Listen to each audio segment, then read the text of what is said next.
The unthinkable with Tottenham is really happening. Tottenham are in the relegation zone with 6 matches left to play. They have 6 games to save their season, and they've just lost another game to Sunderland. Now, I'm not completely shocked by that because Sunderland tend to win at home. They've been really good at home. I think they've lost only 2 or 3 games at home this whole season. So I'm not shocked by that. But De Zerbi decided to come into this team at a very difficult time. Now, obviously, he said he didn't want to come at this time. He would have preferred to have started at the beginning of next season. But he signed a 5-year contract, and he's responsible, and he's going to have to make sure that they stay up. And if they don't stay up, he's going to have to bring them back into the Premier League. But I'm worried for them because it looks like every single thing that can go wrong is going wrong with Tottenham. They are getting so many injuries, getting some unfortunate red cards or yellow cards here and there. Today was just awful. The goal they conceded was also not great. I worry for this team. And one thing I will say is that when you're in a relegation scrap, it becomes very difficult. No matter how good you are, it just feels like anything that can go wrong will go wrong. And I'm looking at a team like Leicester. Leicester are currently in the relegation zone of the Championship, and they were deducted points. And since then, they've played rubbish. They've been unable to get out of that Championship relegation zone for quite a while. So I genuinely am worried for Tottenham in this situation, and I really, really, really fear for them, and I think they might actually be going down. So I just want to talk quickly about what I noticed from this game and what I just think in general. Now, like I said, they're in the drop zone. Tottenham are literally 18th, 2 points behind West Ham, who got a fantastic win against Wolves on Friday. And those kind of results really help you if you're in the relegation zone, because imagine you just beat a team 4-0. And to be fair to West Ham, they've also been playing all right. They drew against Manchester City. That's a good result for them. These are the kind of games where you are happy to get some good kind of results. And it's encouraging when you're in a relegation zone and drawing against the team that's challenging for the Premier League title. And now also beating Wolves, who have also been playing well, beat Liverpool, beat Aston Villa, drew against Brentford. Those are all teams in the top 7. So, I mean, they must have been feeling confident. And then they came back and West Ham beat them 4-0. They thrashed them. They absolutely destroyed them. So these are the little things here and there that make you really worried. Tottenham lost at home to Nottingham Forest, who were also in the relegation zone, beat them 3-0 at the Tottenham Hotspur Stadium. These are the problems. When things like this are happening over and over again, where do you find the encouragement from? Tottenham are the only team in the Premier League that have not won a game in 2026. Today is April 12th. That means they played over 3 months, and it's almost half a month as well. So 3.5 months, and they've not been able to win a single match in the Premier League this year.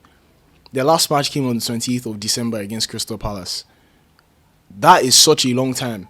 That is literally almost 4 months of football without getting a win in the Premier League. It is an absolute shame.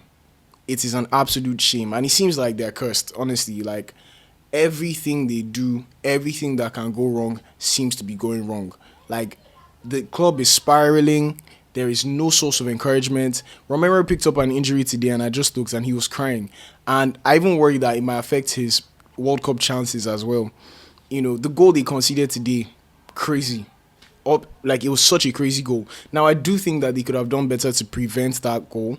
The way Mukiele was running, it was like nobody was preventing him from taking the shots. And by the time he took the shots, it was too late. The deflection, there was nothing Kinski could have done about it. So, like I said, it seems like everything that could go wrong is going wrong for Tottenham. So this is the kind of thing that makes me worry. Like, wicked deflection.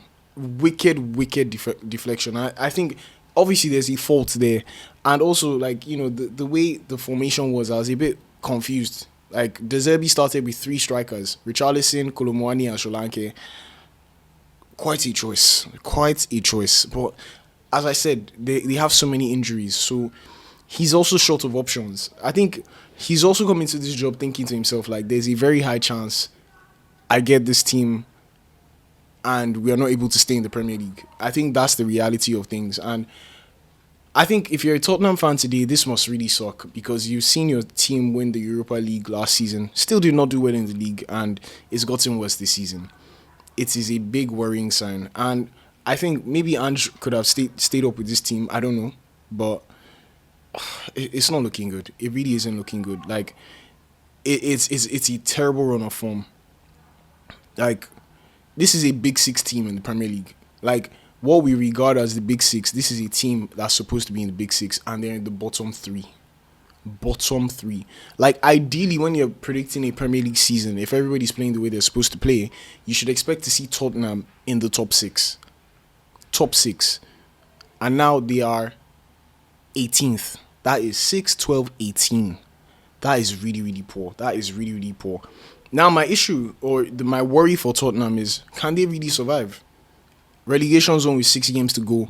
Can Tottenham survive? Can De Zerbi save this team?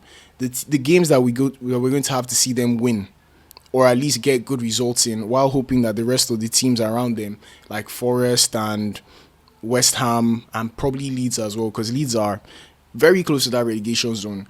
But these are the results that they need to get. They need to get a win or a draw in these 6 matches. Brighton at home next week.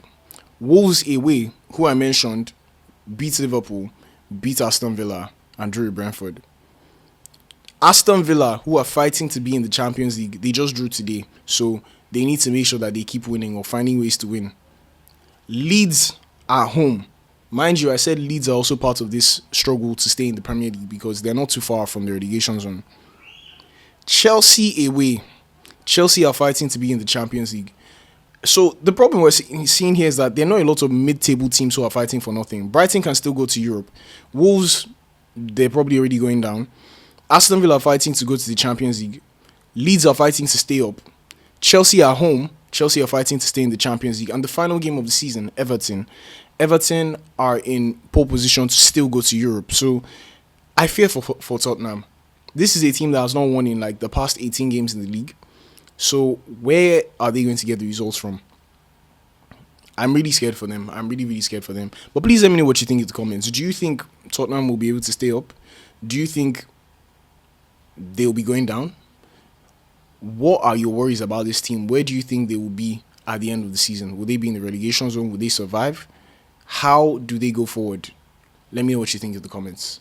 Before you go, make sure you like the video, share with your friend, and most importantly, please subscribe. We're on the road to 500 subscribers, and I really appreciate if you watching could be one of those people who takes us there. But that's it for this video. Make sure you watch one of these videos, and I'll see you guys there. Cheers.